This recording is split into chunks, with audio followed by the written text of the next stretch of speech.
Ada orang mengikuti kiai, Nah, kan? Datang kiai yang lain. Kamu jangan ikut-ikutan kiai. Kamu harus ikut Rasul. Orang-orang tertarik. Kemudian dia ngapain? Dia ngikut orang ini, bukan ngikut Rasul. Ya itu maksudnya. Apakah telur dulu atau ayam dulu? Telur dari ayam bener, ayam dari telur bener jadi muter-muter. Ayam pemutusnya ente, menurut saya ada gitu. Apa pemutusnya? Allah mah tidak menciptakan telur sebagai makhluk yang utuh. Tapi Allah menciptakan ayam yang bisa bertelur. Persoalan ayam dari mana? Hah? Ya, dia langsung diciptakan ku Allah. Seperti itu dulu. Jadi analoginya Allah menciptakan Adam dan Hawa, tidak menciptakan dulu keturunannya gitu. Tidak menciptakan dulu sel Spermanya hidup di Adam, bagian dari Adam. Dan sel telurnya hidup di Hawa. Ya guys, clear. Selesai kan. Gas beres. Ngobrol ke lawan deui lawan. Lamun dibawakan ranah diskusi lebih jauh. Orang itu sering berdebat dengan sesuatu anu jegeng. Terlalu fanatik dengan pandangannya sendiri. Kalau misalkan teori telur tadi, ya kembali kan pertanyaan ayam di mana? Tina telur. Telur di mana? Tina ayam. Ya kan muter. Ya. Ya makanya harus ada yang memutuskan kan gitu. Antara sains dan agama itu tidak saling berbenturan tapi saling melengkapi, dan memang ada hal yang tidak bisa diterangkan oleh sains dan jawabannya itu memang hanya disediakan oleh agama. Ya, tapi kan orang itu cenderung kalau berparadigma sains dia menolak agama, memisahkan. Sebaliknya, paradigma agama terpisah daripada sains. Sains itu kan seharusnya empiris. Ya, harus bisa dibuktikan. Api itu panas. Orang sudah tidak memperdebatkan api itu tidak panas. Ya, tapi sehebat apapun sains, ujung-ujungnya mereka menemukan sesuatu yang disebut misteri. Nah itu, misteri itu yang sebenarnya meta teori itu kan yang suprarasional, yang tidak rasional gitu, tapi suprarasional. Nah di sana. Dan itu juga seperti telur dengan ayam. Ketika kita masuk ke yang sesuatu yang supra, kepada sesuatu yang meta, akhirnya jawaban itu hanya disediakan oleh agama. Belief. Dan belief itu juga mau tidak mau harus diterima oleh orang-orang sains, karena orang-orang sains pun tetap pada dasarnya belief. Dia bisa mengatakan bahwa awan itu bertonton berat, tapi bisa mengambang karena ada gravitasi. Itu juga akhirnya suatu belief, sesuatu aksioma yang tidak bisa diurai lagi pada akhirnya. Jadi hukum alam. Ya kayak gravitasinya sesuatu menjadi hukum itu ketika tidak terbantahkan. Artinya itu aksioma yang terpaksa orang belief. Percaya dengan itu. Itu belief itu menjadi ukuran daripada agama. Sementara belief itu ukuran dari agama, bukan ukuran, katanya ukuran sains itu harus empiris. Tapi ujungnya dia percaya dengan hukum, dengan teori, dengan rumus. Rumus itu kan model. Dan model itu ya, kenapa dia pakai itu? Karena dia belief dengan model itu. Ya artinya kan manusia itu tidak mungkin tidak memiliki belief ujung-ujungnya. Kan, jadi kalau ya kayak si konsepnya seperti apa? Rada sulit ya, saya sendiri menerangkannya, tapi ya, jika seseorang yang tok dengan sains tanpa peduli dengan agama, toh hanya dengan sains, itu juga paradoks karena dia ujung-ujungnya belief. Ya kan? Tapi whatever lah, itu urusan mereka. Kita yang dalam tanda kutip lebih percaya dengan agama, terus ngapain? Kita menjauhkan diri dari sains. Nah itu. Sementara sains itu juga bagian dari agama. Kalau misalkan berbicara paradoks yang tadi, sains harus empiris, agama pun harus belief. Nah, ini kan sesuatu yang berbeda. Tetapi pada konsep hakiki itu tidak bisa terpisahkan. Orang yang berparadigma sains ujung-ujungnya akan belief. Orang yang berparadigma agama ujungnya juga harus empirik. Tetapi agama tidak bisa dibawa ke ranah empirik secara total. Begitupun sains ketika dianggap sebagai belief semata, tidak berusaha untuk diempiriskan, itu pun tidak mungkin. tetapi keduanya harus menyatu. Nah, itulah paradoks kan. Ya, paradoks itu sesuatu yang berbeda dan bertolak belakang. Yang satu salah, yang lain benar, yang lain benar, jadi yang satu di lagi dalam salah. Sebuah kebenaran itu ada kesalahan. Ya, di dalam kesalahan itu juga pasti ada tergantung ada kebenaran. Tetapi kebenaran yang hakiki itu ada pada paduan sintesis. Kesimpulan dari semuanya. Dan masalahnya yang sering jadi diadu tuh, kita menganggap belief pada suatu kejadian dalam satu waktu dibawa ke waktu yang lain, ke orang yang lain yang berbeda pengalaman, beda waktu, beda masalah, dipaksakan karena naon orang mikir. Ya kan ada adabnya, misalkan dari ya ujungnya kan kenapa misalkan tadi sains itu kan bagian dari filsafat, tapi filsafat itu juga etik. Ada etika. Agama pun mengajarkan tentang etik atau adab. Nah, tetapi yang sering dilupakan ketika agama dibawa etiknya hilang. Ketika sains dibawa dipaksakan untuk ke ranah agama juga etiknya hilang. Konsep yang bisa mempersatukan itu etik. Etik lebih empiris dan lebih kena dalam kehidupan manusia, bukan pada tataran konseptual. Itu sebetulnya kan kebudayaan. Ada dalam kebudayaan, peradaban. Kan itu muncul juga dari hukum, dari logik. Nah, masalahnya di antara dua logik dan etik itu kan etik sebagai turunan dari logik. Kan masalahnya ini top down atau bottom up. Kalau top down berarti dari metafisik. Metafisik masuk ke logik, dari Tuhan masuk ke agama, logiknya. Kemudian jadi budaya. Atau etik dan logik itu lahir dari bottom up, dari bawah, dari estetik, dari rasa, dari insting kemanusiaan, kemudian jadi etik, dan itu yang jadi logik, jadi hukum, dan ujung-ujungnya jadi belief. Ya, konsep Ibnu Tufail kan seperti itu, ingin menggambarkan seperti itu melalui novel Hai bin Yaqzan. Di mana Hai bin Yaqzan itu dia memanfaatkan instingnya dari bottom, dari bawah, dari dalam, dia menemukan spiritualitas yang tinggi dan ujungnya logik, ujungnya juga belief. Dipertemukan dengan ulama fikih lah, ulama tasawuf. Yang dia dari belief dulu, kemudian secara hierarkis menciptakan etik dalam kehidupan manusia. Tapi ujungnya kan dua-duanya bertemu. Ya, pasti bertemu. Ya, artinya tidak bisa memaksakan orang yang katakanlah dia menganggap sebagai orang yang lebih beragama, memaksakan orang yang berangkat dari bawah. Nah, kita saling hantam. Orang filsafat mengatakan bahwa agama itu jumud, agama itu sesuatu yang ya jamid, tetap gitu. Dalam kata lain sudah katalis, konservatif. Kemudian orang-orang konservatif menganggap orang-orang yang menggunakan akal dan pikirannya itu sebagai kelompok yang liberal, kemudian apalagi ya tuduhan-tuduhan seperti itu. Segala ini. Tetapi kan tidak ada titik temu. Jadi yang lucu itu tuduhan-tuduhan itu terhadap sesuatu yang tadinya propan, yang kemudian dianggap sakral. Enggak, propan. Misalnya liberal itu kan propan. Separatis, tuduhan orang-orang dari yang sain ke agama sebagai separatis juga kan, separatis kan propan. Radikal juga propan. Tapi kemudian diciptakan didaur ulang gitu, seolah-olah liberal itu adalah sesuatu yang buruk atau radikal itu sesuatu yang buruk, akhirnya perang.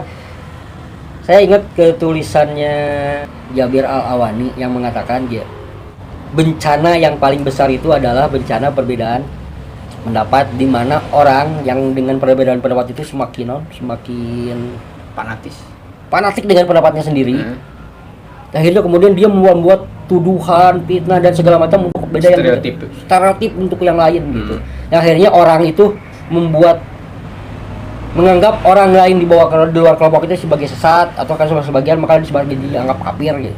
Padahal dengan berbeda pendapat itu mereka bisa mengeluarkan, kalau tadi tidak paradok, antara tesis dengan tesis itu bisa menimbulkan sintesis, mereka tidak pernah menemukan itu, tidak pernah menemukan kesimpulan itu, tidak pernah menemukan kesimpulan itu. Kenapa? Karena menganggap kesimpulannya sudah hadir. Karena sebelum ngomong, sebelum berpikir mereka sebagai kesimpulan sorangan, dan itu yang memaksakan. Sementara kehidupan manusia itu tidak statis, harus dinamis. Kenapa dibekali akal? Kenapa dibekali rasa? Ujung-ujungnya kan keterpaduan akal dan rasa itu untuk mengukur. Kalau itu digunakan, tidak ada kebenaran yang lahir dari manusia itu sebagai kebenaran yang mutlak. Ini kan kesimpulan, konklusi itu adalah sesuatu yang tidak terbantahkan. Sementara pada saat itu karena yang menjadi hukum kemarin dengan yang nanti itu urusannya lain lagi, karena bisa jadi masalahnya bisa jadi masalahnya sama, tapi orangnya beda, pemahamannya beda, latar belakangnya beda, kapasitas berpikirnya beda. Itu bisa dipaksakan dengan hukum yang sama dulu. Entahlah, kalau misalkan banyak orang yang tidak sepakat dengan kebenaran relatif gitunya, ya tetap bukan menghilangkan kebenaran yang mutlak. Kebenaran mutlak itu ada, tetapi bukan milik manusia. Manusia itu hanya mencicil. Kesimpulan kebenaran mungkin saja seseorang benar pada saat ini dengan pemahamannya, dengan kadar berpikir, pengalaman dan sebagainya, mungkin pada saat itu kesimpulannya dianggap benar sementara. Tetapi itu tidak menjadi kebenaran mutlak, kesimpulan inti. Ya itulah saya sering mengatakan bahwa memanusiakan manusia itu tidak penting, karena manusia sudah dijadikan sebagai manusia. Tapi yang penting itu meraba hati manusia yang diam-diam ingin menjadi Tuhan. Contohnya apa? Dia memiliki satu kesimpulan, dia anggap itu kesimpulan yang mutlak. Kalau kesimpulan mutlak itu tidak perlu dipaksakan. Contoh tadi, awan itu berat, bertonton, tetapi dia melayang. Tapi pada waktu tertentu dia jatuh, tidak sekaligus tapi menjadi hujan. Sains menjelaskan oke. Kalau ayaknya bangun awan geblok. Ya awan nggak geblok gitu kan. Tapi kan tidak seperti itu. Kenapa terjadi seperti itu? Artinya kan satu, ada belief di sana, kita harus belief. Bahwa itu adalah kuasa kemahakuasaan sang pencipta bagi orang yang mempercayainya. Tetapi di balik itu semua, itu kebenaran mutlak. Pernah nggak ada yang mengatakan misalkan awan di sini hujannya itu blok? Kan nggak ada. Adapun menjadi fenomena yang unik ketika hujan kayak hujan batu ya yang segede-gede ini misalkan jatuh dengan badai dan sebagainya, itu fenomena yang langka tapi memang terjadi. Tapi bisa dijelaskan juga oleh sains. Dan padanya mutlak, orang tidak akan mengatakan bahwa itu adalah sihir dan sebagainya. Karena itu adalah hukum alam yang terjadi. Dan itulah kebenaran mutlak di luar daripada kendali manusia. Nah sekarang manusia punya kesimpulan. Misalkan saya mengomentari Mas Sidik. Mas Sidik kenapa punya pemikiran bahwa agama itu bisa bersanding dengan sains? Jadi itu kebenaran yang dianggap yang muncul daripada pemikiran Mas Sidik. Kemudian saya menghantam itu dengan pemahaman saya sendiri. Apakah pemahaman saya ini keluar dari Tuhan? Kan bukan. Sebaliknya juga. Sebaliknya kan saya sudah pada aksioma yang saya believe. Nah, entah itu aksioma yang dikeluarkan dari agama ataupun dari sains. Kan dua-duanya saya believe terhadap dua-duanya. Ya makanya jadi ketika memunculkan suatu kesimpulan, ini kan tujuannya supaya gini, orang tidak bisa memaksakan. Telur itulah yang pertama kali ada. Atau orang juga tidak bisa memaksakan. Ayamlah yang pertama kali ada di muka bumi. Tetapi dengan pemikiran masing-masing, orang akan believe bahwa telur yang pertama ada. Kenapa? Logiknya karena ayam keluar daripada telur. Pertanyaan, siapa yang mengerami telur pertama? Gitu kan. Kemudian ya terus kan akan berputar. Tetapi masing-masing punya asumsi dasar sehingga kemudian menjadi teori. Nah, teori ini kemudian orang ada baru pada tahap, bahkan pada tahap teori ini sudah menjadi hukum dan dipaksakan. Orang yang berbeda itu salah. Ini terjadi bertahun-tahun. Kayak misalkan Galileo, dia berpendapat bahwa sumber rotasi galaksi itu bukan bumi tetapi matahari. Itu kan asumsi dia yang bertentangan dengan kuasa. Asumsi kuasa memaksakan sehingga orang yang berpendapat bertentangan dengan kuasa kan dihukum. Bertahun-tahun kemudian ternyata dianggap benar. Tapi ada yang berasumsi mungkin suatu saat ini juga berubah lagi. Bisa jadi gitu kan. Nah, itu karena bukan firman Tuhan. Iya. Oke, cuma tetap harus ada, kalau saya pribadi gitu, harus ada konsistensi. Ketika kita believe pada sesuatu, maka ada konsekuensi. Satu konsekuensi kita harus berperilaku seperti apa, terus kita juga harus menerima perilaku orang lain yang berbeda kepada kita. Itu etik. Saya percaya bumi itu bulat. Oke. Saya tidak akan memaksa orang untuk percaya bahwa bumi bulat. Anda mempercayai si bumi datar itu silahkan. Tapi juga ada konsekuensi tadi, konsekuensi etik. Saya percaya bumi bulat, maka saya yakin dan percaya bahwa hari ini sholat duhur itu jam 11.42. Itu konsekuensi saya. Yang kadang-kadang saya merasa sebel dengan orang yang berseberangan dengan saya, yang ngaku bumi itu datar, tapi jam sholat tutupkan orang yang ngasih perhitungan bumi bulat.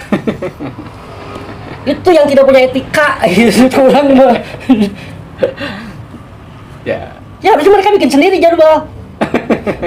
Ya itu kan jadi sumbatan-sumbatan. Nah, itu yang jadi sebetulnya kalau kita believe dengan sesuatu konsekuen dan kita jalankan, kita bisa bertoleransi. Itu jangan terjadi toleransi. Ini jangan percaya bumi datar tapi jadwal bumi bulat. Urusan gerhana matahari harusnya perhitungan bumi bulat. Itu ngitung sorangan. Tapi orang bumi bulat ini yang disebut ego kepada pendapatnya gitu. Itu kan ada tidak terbuka pemikirannya itu gitu kan. Ini kan akan jumud gitu. Ya sih boleh-boleh saja, tapi menurut saya itu nyebelin gitu. Kok percaya bumi datar tapi jadwal menurut bumi bulat gitu. Ya, itu kan harusnya ada keterbukaan berpikir, baik dalam ranah sosial, ranah agama terutamanya. Tapi kan orang juga kalau sepintas menyatakan bahwa ketika muncul kata kita harus beretika, etika itu dalam ranah salah satunya misalkan toleransi, ya, dalam toleransi beragama. Tapi kadang-kala ekstremitasnya muncul, ada yang mengatakan bahwa toleransi itu pada ujung-ujungnya menyamaratakan semua agama. Agama itu benar. Kalau dalam tataran semua agama mengajarkan kebaikan, itu benar. Dalam tataran etikanya.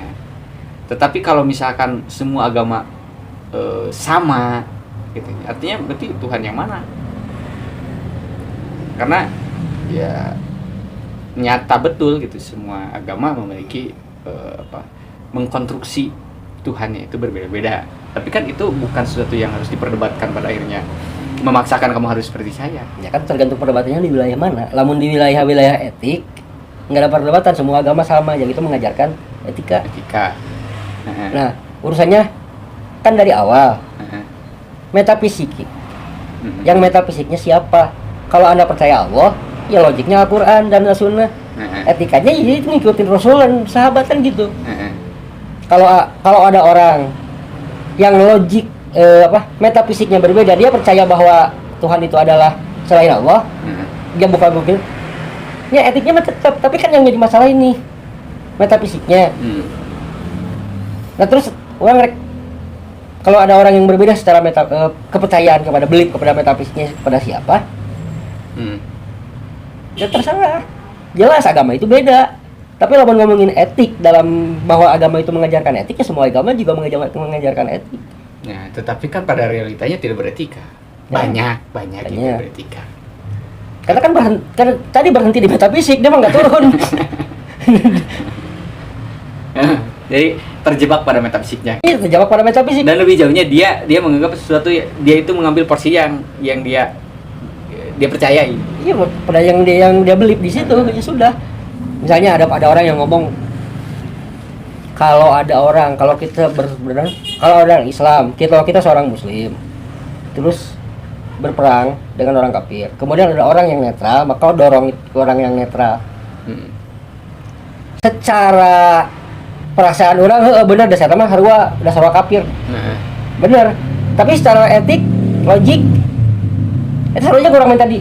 Kita minta menambah musuh kan. Tapi kan kalau logiknya itu bukan berdasarkan estetik tapi berdasarkan metafisik, Rasulullah kan tidak pernah mengajarkan itu. Rasulullah tidak pernah mengusir Abdullah bin Ubay dari Madinah. Walaupun sudah tahu bahwa dia akan mengusir, memberitahu orang lain saja. Memberitahu orang lain saja tidak. Ini. Jempling. Diam-diam aja sampai Justru dia anak buahnya yang dirawat. Ya. Dan kenapa Rasulullah bersikap seperti itu? Kalau saya lebih cenderung begini, Bang. Jadi Rasul tidak mengambil porsi Tuhan. Iya. Rasul yang dimaksud dan dapat wahyu gitu. Terus bawa kita yang bukan. Ya itu makanya kita itu udah manusia. Ustaz oke lagi dulu kita kan manusia. Ya, saya sering merenungkan kok orang pede gitu mengatakan memanusiakan manusia. Siapa lu? Saya ingin memanusiakan manusia. Siapa lu? Yang memanusiakan itu udah kita itu manusia dan yang menciptakan kita lah yang memanusiakan kita. Cuman persoalannya ketika manusia yang mengambil porsi-porsi Tuhan, itu kan banyak yang tidak sadar. Jika kamu manusia, kamu kan punya kesadaran. Kenapa tidak gunakan kesadaran itu? Sadari sebagai manusia, jangan mengambil porsi Tuhan. Saya punya keyakinan terhadap Allah. Allah mengatakan harus begini, harus begini. Itu aturan untuk mengatur kehidupan saya di tengah-tengah masyarakat. Bukan saya harus memaksakan mengambil porsi Tuhan untuk memaksa orang lain sama dengan kita. Ya gitu. Justru malah ada sahabat ketika Umar bin Khattab berkuasa jadi khalifah berkuasa. Hampir semua orang takut dengan Umar. Ketika masih jadi preman. Enggak, jadi khalifah. Jadi udah khalifah. Nah. Sampai gubernur Mesir itu Amr bin As. Yang dikasih guratan tulang karena gusur rumah Yahudi segala macam. Tapi ketika digantikan oleh Utsman, gayanya beda. Utsman tidak memaksa orang, tidak memegang kepala orang. Dia membebaskan segala orang untuk lebih berkembang lah. Rek beli, rek tidak kepada Tuhan terserah. Malah Umar Utsman bin Affan itu kalau nggak salah pernah mengatakan, justru ketika Umar jadi khalifah itu saya takut. Saya takut orang itu lebih takut Umar daripada negara Allah.